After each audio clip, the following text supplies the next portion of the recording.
na sarap pong... Uy, napaka-sweet naman. Oh. Lega, may gagawin tayo. Yaman yun. Kasi sabi niya sa akin, hindi na daw ako sweet. Tapos lagi ko daw siya parang tinataboy-taboy, ganon. So ngayon, gagawan ko siya ng isang sweet na bagay na hindi niya makakalimutan sa buong buhay niya. Iba yung mga asawa. Magiging sweet sila pag pinaghahainan nila ng food yung mga asawa nila. Talog pa, magbe-breakfast in bed siya. Doon ako mismo magluluto. Ano ba yan? Okay? Si John B kasi, pagkagising niya, hindi yan kumakain. Parang yun tiyan daw niya, wala daw sa wisyo, ganon. Pues ngayon, lalagyan natin ng wisyo. May kanin pa, oh. Breakfast in bed.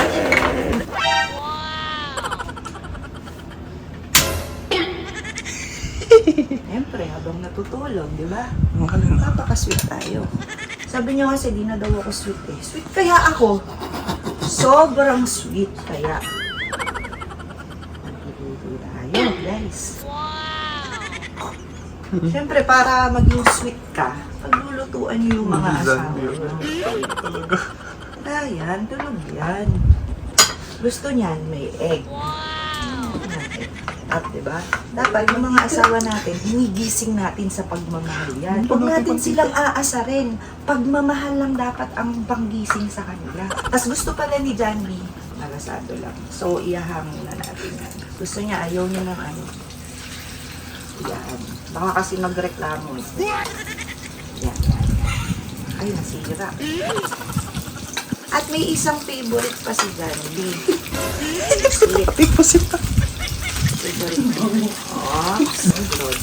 Grabe tulog yan. Sarap na sarap pong... Breakfast in bed! Breakfast in bed! Di ba sabi mo hindi na ako sweet?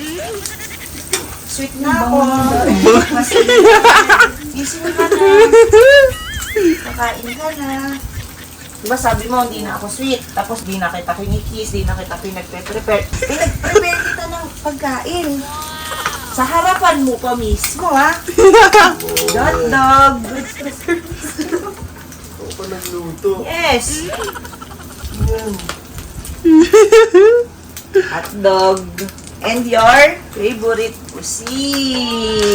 Ano mo favorite mo yan? Yung sabi gaganyan-ganyan lang. Yan. Diba? Ako talaga yan. Oh, diba? Yan ang panggising sa mga asawa. Paglulutuan nyo sa mismong harapan niya. Tapos si John B pala, hindi pala ito kumakain agad-agad pagising. Pero tingnan natin kung kain na. Sobrang sarap naman ang pagkain naman. Sobrang sarap naman ang pagkain. Okay, breakfast in bed. Tikman mo naman kasi. Tikman mo na. Sunny side up. Malasado pa yan, no? Napaka-sweet naman. Ito mainit. Napaka-sweet. Mainit! Diba? Ops, pusit. Oh, Yatog. Buo mo na isang malaki. Jotdog. Uy, sarap naman sobra. Malamig pa yung hotdog. Anong malamig? Ops. Uy, napaka-sweet naman talaga. Tama na! Ama na daw. Ain lang, ain. Wala ama na, ain lang. Mainit. Ano ba malamig? Oh, mainit. Subuan natin ng malamig na hotdog.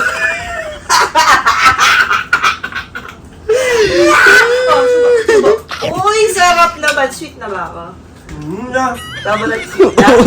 Kiss. Ayoko! Di ka pa nagtutut! Ano? Ano? Matutulog ka ba? Tulog ka kasi natulog eh. Walang kape.